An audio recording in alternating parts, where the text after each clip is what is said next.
Well, welcome to the Speak with People podcast. My name is Jason Raitz, and I'm honored that you're joining us today. This podcast exists because we believe that our words matter, and we believe healthy communication is oxygen for our relationships and our leadership. So whether you communicate one-on-one, on a team, from a stage, from a screen, we hope that by listening to this podcast, you'll be challenged, encouraged, inspired to choose to communicate in healthy ways. Because when you do, we know that healthy communication will drastically improve your relationships and your leadership. Well, today's podcast is very exciting because we're starting a brand new series called Becoming Great at Your Craft.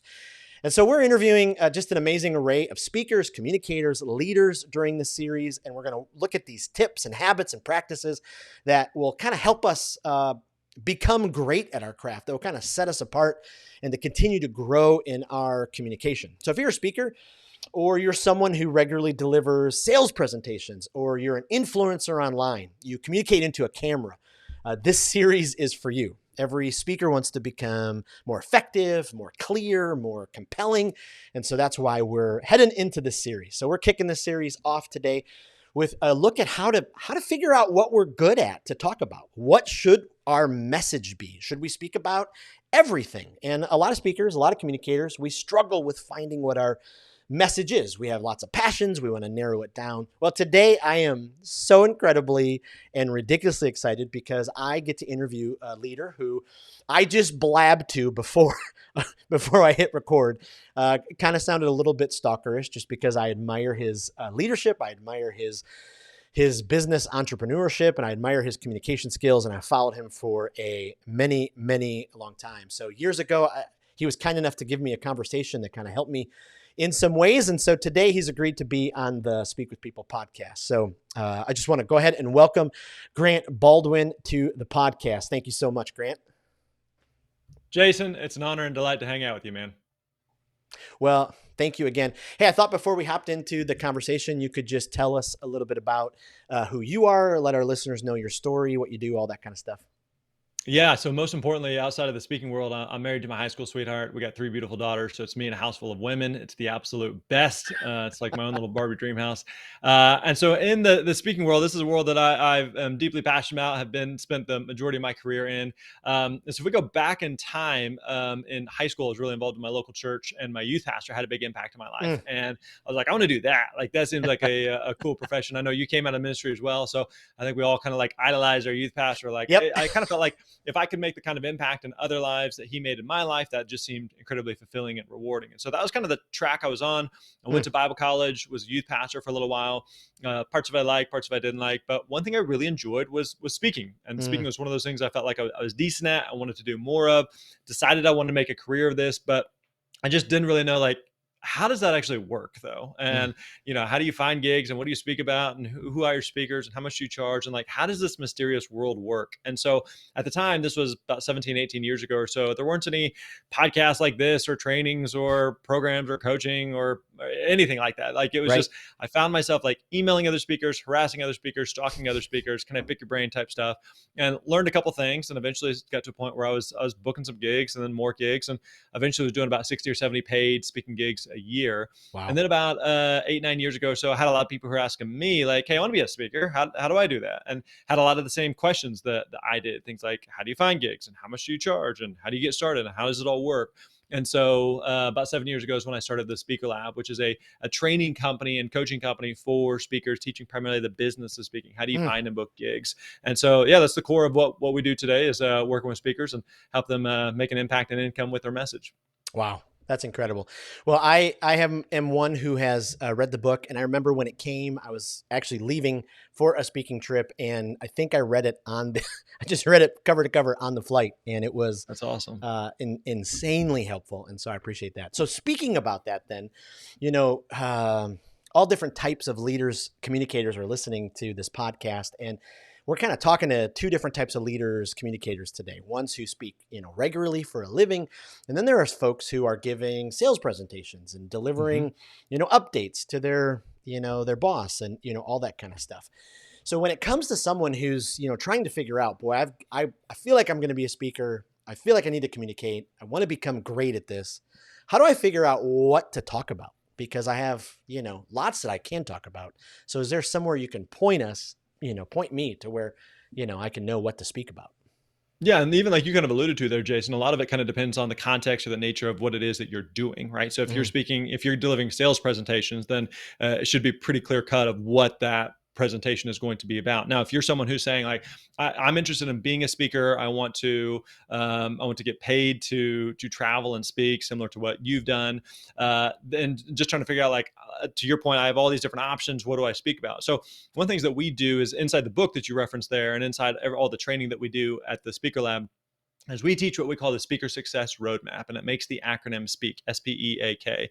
And so the S is selecting a problem to solve. And mm, there's two key questions here that you got to think through and answer. Number one is who are you speaking to? And number two is what problem do you solve for that audience?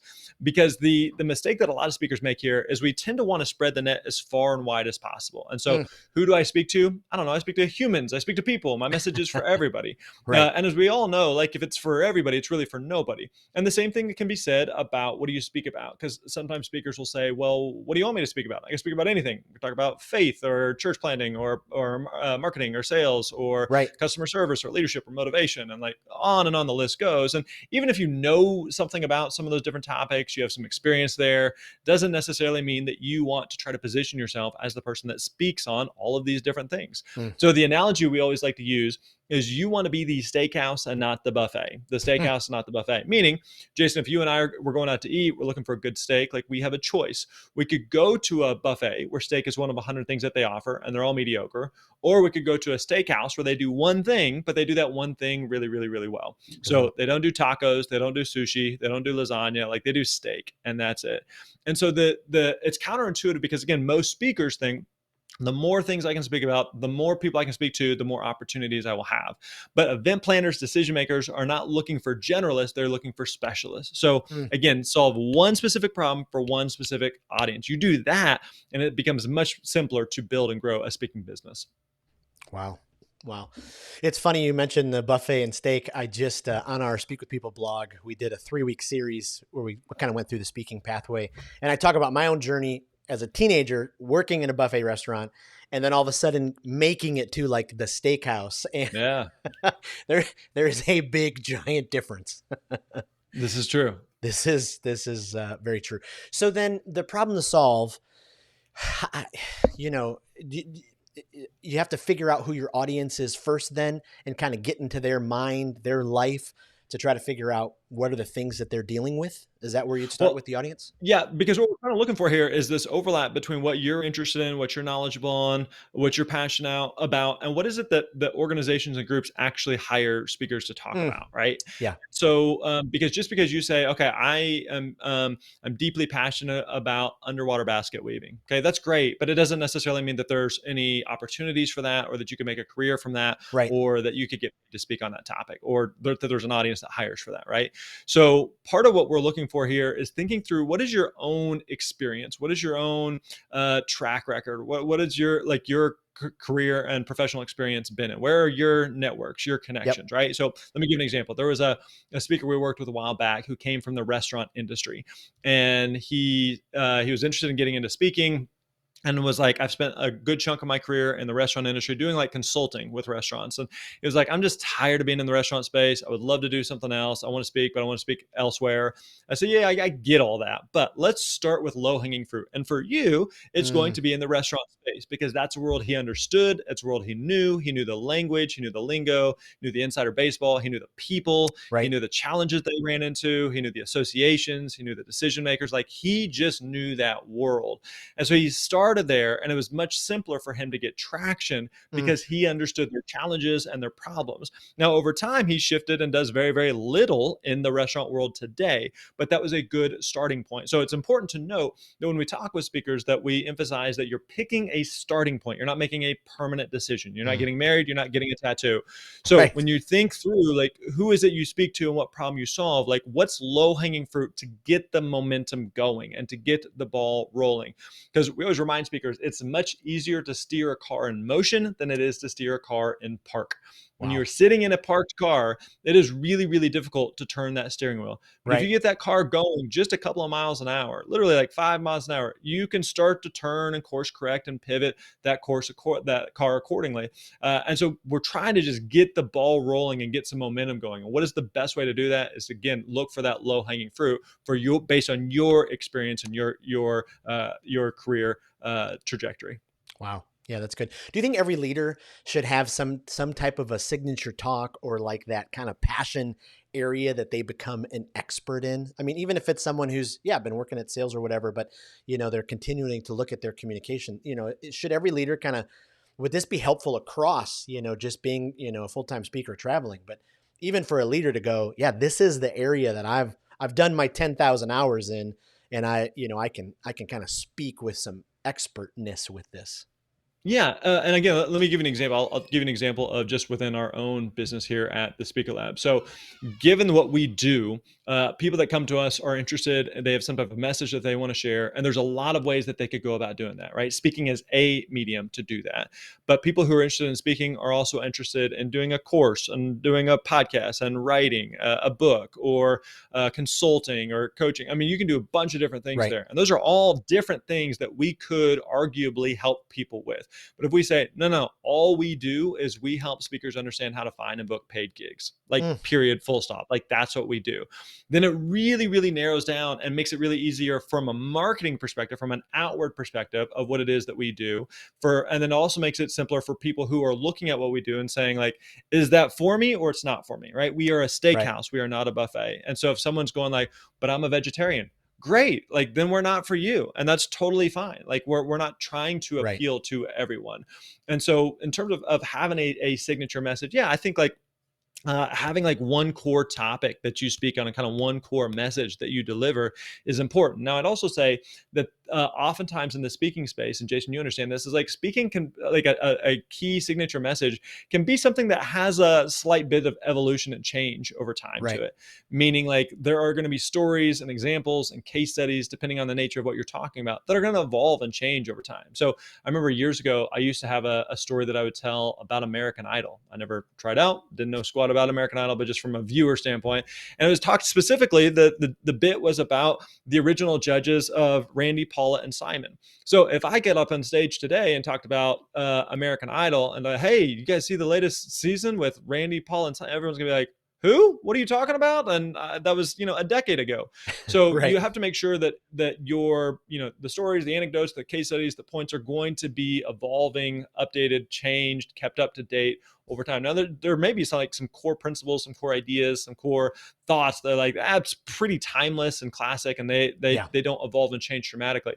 But as things evolve and change, as that we have a pandemic that comes and goes, or a recession, or whatever things are happening with the economy or your particular industry or the group of people that you're speaking to, like you got to stay top of mind with those. So Mm, there's going to be parts that stay the same, parts that may evolve and change over time. yeah.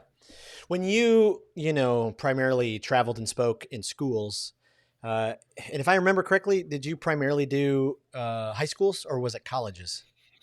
I did a lot of primarily leadership conferences with Okay. students. So a lot of like student leadership events. If you remember groups like Student Council, All right. FFA, FBLA, DECA, Yeah. FCCLA, those type of groups. So I did a lot of their state conferences, regional district, national conferences, a lot of school assemblies, and high school, Hmm. and then a lot of stuff with colleges as well. And so your topic then was I did a lot on the topic of just personal responsibility. That was wow. a Okay. key topic I talked about, and just helping students think through, like, hey, your life can be what it is that you want it to be, but it's up to you to make that happen. So don't wait on your teachers, your administrators, your parents, your friends, the government, whoever, to swoop in and save the day. Like life Yeah. is great if you decide to make it great. So Yeah. that's a big thing, and kind of incorporated within that. We talked a lot with high school students on helping students transition from high school into college in the real world, Mm. and so yeah, we did a lot with that.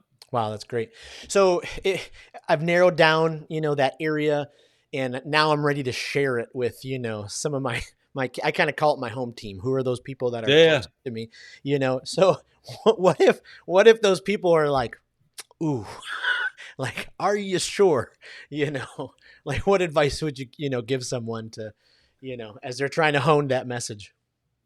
Yeah, as far as people doubting their Yes, ability just to speak in the first place, or on that topic? just that topic. Yeah, yeah. And so one way to kind of look into this and kind of do a little bit of market research, so to speak, is to look for other speakers who are doing something similar to what you want to do. So Oh, if yeah. you said, okay, I really want to speak to um, uh, pet store owners about, some latest trend with dogs. I don't know. I'm just making this up. Sure. Then what you would want to do is you'd want to just spend a few minutes on Google and kind of browse around and see, one, are there speakers that are actually doing that? And two, look for the types of events that you would potentially speak at and see what those speakers are talking about. So Uh, if you were to just do a Google search for, pet shop owner conference, pet shop owner convention, pet shop owner association, see what those conferences are, what those events are, and then see again the speakers that they're having speak. What are they talking about? Now if you're looking in and kind of digging into this topic that you may want to speak on, and you are finding like, hey, I'm not finding anybody who's talking about this, like I'm going to be the first, that is not a good thing. Okay, what we're okay. not we're not looking for you to be some pioneer, like I'm going to carve out this whole new industry or niche. No, no, like we're looking for an existing track record. We're looking Yeah. for like, okay, there's some type of proven thing in the marketplace, because again, like we touched on earlier, you're trying to find that overlap between what you want to speak on and what is it that organizations and groups actually pay for. So let me give another Right. example. When I was doing a lot of speaking in schools, I personally, my wife and I were really into personal finance and paid off a lot of debt. And we are like, man, if teenagers could learn this, like this would make a huge impact for them. Right. And so found myself talking with school principals and event planners, decision makers for a lot of these youth conferences, and said, hey, I'd love to talk about personal finance. And like 100% of them would tell you that teaching students about money was important, but none of them were hiring speakers to talk about it. And Right. so, again, it's not that they didn't find it important. It's just not something that they were used to hiring speakers to talk about. But for example, one thing that they were hiring speakers to talk about was the topic of, again, helping students transition from high school into college in the real world. And so I started doing some speaking around that. And within that, one of the things we touched on was personal finance. Hmm. So think through again, just because you're passionate about or you're knowledgeable on, you think, oh, everybody should know this. Like, why wouldn't they pay me for this? This will help them. It's like, yeah, that doesn't, just because you're interested in it or just because you're passionate about it doesn't necessarily mean that groups or organizations pay speakers to talk about that. Right. So the best thing to do is, again, take a few minutes, browse around, and one, you're looking for speakers who are doing something similar, and two, the type of events that would hire you, and see if they're actually hiring speakers to talk about that Mm. topic. And again, if you're not finding those, that's not a good thing. We're looking for some existing track record here that we can build upon. Wow, that's so good and so practical and so helpful. So you've kind of found your area. Have you found any ongoing habits or practices that have kind of helped you, uh, you know, dive deep into the research of, that area? Like when you were doing those talks, were there any go-to? Well, I was watching these YouTube videos, or I was, you gave us a couple of them, like talking to other speakers. But were there any other habits that you had to just, become that expert in that area? Yeah, as far as the becoming an expert on that topic, or That as far as topic, like just yeah. researching. Yeah, just Yeah, I think just like there's a balance again between what you're passionate about and knowledgeable on and what organizations actually need. So I think really keeping a pulse on what is happening in that particular industry, what is mhm, happening in that particular space. Is this something that organizations and groups are actually struggling with? What's the need that they have, and how can you help solve that? So one way to think about this is, well, let me give you another example. I remember a few years ago talking with a speaker client that we were working with, and they, if I remember correctly, they were an attorney. They came from just the law profession, and they were really passionate about personal health mm, and health and well being. And they said, "Hey, I really want to speak to attorneys and lawyers about healthy eating and health and well being, right? And is that important?" I said, yeah, like I'm sure they all would say, yeah, this is important, but is it the type of thing that they are hiring speakers to talk about? So I said, let's think of it this way. If you are the owner of a law firm and you've got a dozen lawyers on your team, and when you're lying in bed at night, like what are the things that you're stressed about? What are the things mm, that you're mm, staying up at night thinking about? Things like, yep. boy, if only I could get my lawyers to eat better. Right. How do we do that? Like, I mean, does it matter to them? Sure. But is it the type of thing that's keeping them up at night? Probably not. But what are the types of things that they're dealing with? Probably things where their attorneys are dealing with stress and burnout and fatigue and depression, maybe alcohol or drug use, or I mean, any number of like significant health and well-being things, right? And so what if you were able to address those things, and maybe within the context of that, you could also talk about Mm. uh, uh, health and what you're eating and how that contributes to how you're feeling, and that sort of thing. So making sure that, again, you really deeply understand the needs of the market and what is going on there. And again, that can come in the form of ideally, it just comes in the form of you being entrenched in that market and you understanding that world where you are one of them. Yep. And so again, you have some of that insider baseball that we were talking about earlier. Wow, that's so good.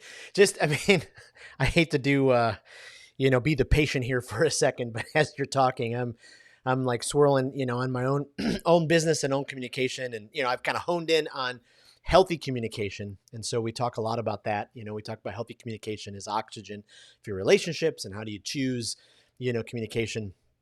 But my audience is, I still am marketing an assembly to schools called Words Matter, and it's all about healthy communication and social emotional skills and those kind of things.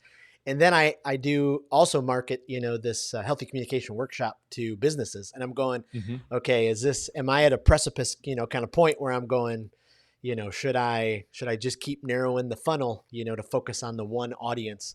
Because I've been speaking to kids forever and love it, but this phase of life, love, talking to adults as well. Do you recommend, that kind of keep narrowing that funnel, or is it kind of a case by case, for different people? Yeah, and so another way to think about this is you look at. I'll give you a couple of examples here. Look at a company like Nike. Okay, Nike is a multi-billion-dollar company that will sell anything that they can put a swoosh on, Mm, and that's where they are today. But the yeah. way they got their start is they created one specific type of shoe for long-distance collegiate runners. Mm, That was it. And they did that for a long time before then they were like, we should make a walking shoe. We should make a basketball shoe. We should make a normal running shoe. We should make right. a hat. Like, we should make a basketball. We should, and it kind of evolved from there, right? But it started like, we're going to solve one specific problem for one specific Hmm. audience. Give you another example. Amazon. You can order anything on Amazon today. But for the first years, several years of their business, all they did was sell books. That was it. And Wow. then it was like, hey, what if we added this? What if we added this? What if, Yep. and like next thing you know, they'll sell anything. Let me give you another like personal example. Or like a personal brand example. You look at someone like Gary Vaynerchuk, Mm, and love him or hate him, Gary is a well-known personal brand figure. He speaks on all types of different topics. But the way he got his start and the way he built his brand is focusing on one specific topic, which was wine. And that was it. All he did for years and years and years and years was talk about wine. And then over time, it kind of expanded. And so, again, I think a lot of people wow. would look at Right. and say, oh, but Gary Vee talks about all these things, but Amazon sells everything, but Nike sells everything. It's like, yeah, but none of us are Nike, Amazon, or Gary Vee. And that's not how they started. Don't look at where someone is today, look at where they Ah, started. And yes. so I tend to think that, I think in the beginning of like when you're starting a business, that there's definitely some experimenting that's happening, right? Yeah. I'm just trying to figure out where I can get some momentum and get some traction. So Yeah. with what you're describing there, Jason, of like, I'm doing a little bit of the business stuff, I'm doing a little bit of the student stuff.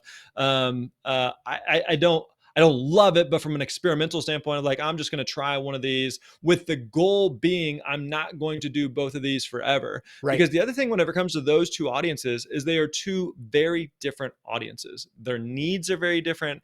Their Right. challenges are very different. The decision-making process is very different. How Right. they hire speakers is very different. A business will hire you to come in and not only do a presentation, but then do 3 months of implementation and consulting and coaching with their teams, right? That doesn't happen in a school. It's very Right. different in a school environment, right?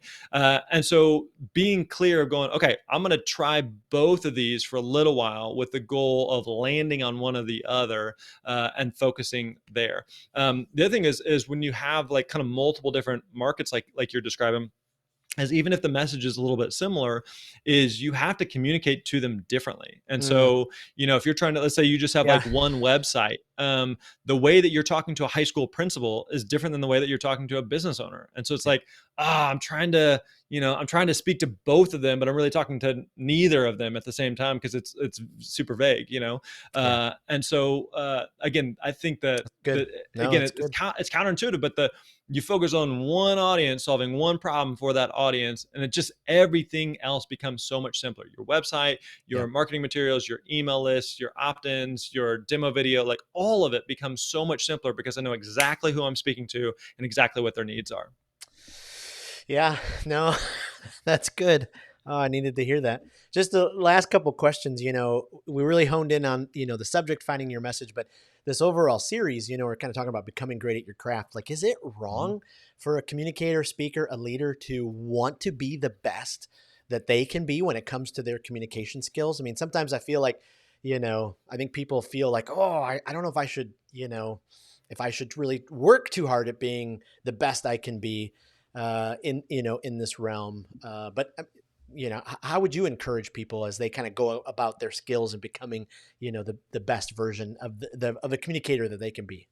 Yeah, no, absolutely. You should try to be the best that you can be at it. And the reality is like your best marketing is a great talk. And Mm, you think about other ways that this is true. The reason that you recommend a restaurant or a hotel or a Netflix show or an album or whatever, or concert is yep. because the experience was so great. It wasn't because Yep. like, oh wow, I went to this restaurant and the font that they use on the menu was just impeccable. I've never seen anything like it. No, like, it's like the food was really, really, really good, Right.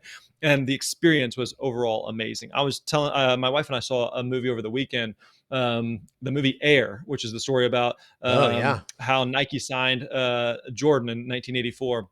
And it was such a good movie. And Mm, I've already told multiple people about it. You got to go see it. I'm talking about it now. You got to go see this movie. yep. It was such a good movie. And like the marketing, I couldn't tell you anything about it. I couldn't tell you, all these little nuances of how it was shot or it was just like the film itself, the story was so good. And so it leads people to talk about it. So again, the same thing is true for speakers. The Mm, reason that um, uh, we recommend certain speakers. I just saw the speaker. I just hired the speaker. You got to have the speaker at your event, is yes. because of what they deliver on stage. Now, what's another thing that's really important to note for speakers, especially if you're doing this on a professional level, is part of what you're being hired to do is what you do on stage, and part of it is about who you are off stage. Meaning, if you are a great speaker on stage, but you are a pain in the butt to work with, and by pain in the butt, I don't mean that you're like this prima donna or diva.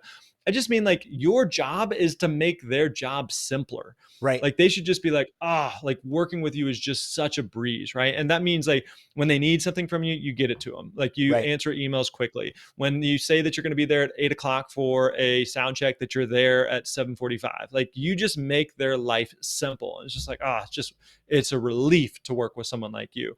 So keep that in mind as well, that it's not just like if you're amazing on stage, but just the overall experience of working with you is really top notch Just and incredible. professional.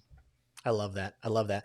Well, and that kind of led right into the question I was going to ask, and so I'll ask one last question to you. But did you ever think in your wildest dreams that believing that your speaking career could literally lead into building a business I mean, you've helped thousands of people. Like I'm in the Speaker Lab Facebook group. I mean, it is thousands and thousands of people. I mean, did you ever think, in your wildest dreams that it would, you'd be able to have this type of reach and, be able to help as many people as you have? No, not at all. I mean, I legit feel like the Speaker Lab is what I wish I had when I got started, Yes. where I felt like I had the potential, but I needed the plan. I had the Yeah. potential, but I needed the plan. Knowing like I wasn't the best speaker, I wasn't the worst speaker, but I knew there was something there. I wanted to do more of it. I wanted to get booked to do this. I wanted to get paid to do this. I just didn't know like how does it actually work. Yeah. And again, Yeah. there historically has not been a ton of resources on this subject, and thankfully there's a lot more today. But for speakers that we work with who are booking their first gig or their 100th gig, and that level of confidence of them doing it and them, the impact that they're able to make with their audiences that they're speaking to, the impact that it's making on themselves, on their families, Amen. the income that they're able to make is incredibly, incredibly rewarding and fulfilling. So Yeah. yeah, it's a ton of fun of what we're able to do. Oh, well, Grant, I mean, this has been so rich. I feel like you've just poured out such incredible wisdom. Just to close, I thought we'd do just a couple of rapid fire questions our listeners can kind of keep getting to know you. But do you have a favorite speaker? I mean, is there just someone that you sit back and you're like, oh, I could listen to them speak forever? It could be a speaker, a comedian, or someone in that genre. Yeah, one of my favorite speakers is a guy that I've become real good friends with, John Acuff, which I'm sure you know. Sure. John's a phenomenal speaker. He takes the Yeah. craft very seriously. Is very articulate, very funny speaker, and so yeah, he would be up Mm. there as far as just some of the top speakers I've seen and know. His talk at the Global Leadership Summit last year was, I mean, just mind blowing. Is there for you personally a podcast that you enjoy? A go-to podcast that you're like, ooh, this really either grows my leadership or kind of my guilty pleasure podcast that just kind of helps me unwind and relax. Yeah, there's a quite a few different podcasts I listen to. I listen to, let's see, I'm trying to think for this show. Andy Stanley and Craig Rochelle's leadership podcasts are both Yep. super solid. There's one called My First Million that's kind of more of a business podcast I listen to quite a bit. What else? I listen to Planet Money with my oldest daughter. Her and I Mm. listen to that and talk about what's happening in the world of economics. So that's a fun one. Yeah, those are a few that come to mind. Well, just incredible. I just can't thank you enough for joining us for this conversation, for being a part. Could you just tell us where we could find you online, the best place to get, your resources and all that kind of stuff? Yeah, everything we do is over at thespeakerlab.com, thespeakerlab.com. If you listen to this podcast, you probably listen to other podcasts. So we have a podcast by the same name, the Speaker Lab Podcast. We've got over 400 episodes there. So definitely check that out. You mentioned the book earlier, The Successful Speaker, 5 Steps for Booking Gigs, Getting Paid, Building Your Platform. So definitely I'd encourage people to check that out. That SPEAK framework, that SPEAK, that Speaker Success Roadmap, takes that and just goes way in depth on that and how to find and book gigs and get paid for it. So yeah, but everything is over at thespeakerlab.com. I love it. Well, thank you again, Grant, and just so incredibly appreciative of your time. Thank you again for joining us, Speak with People community.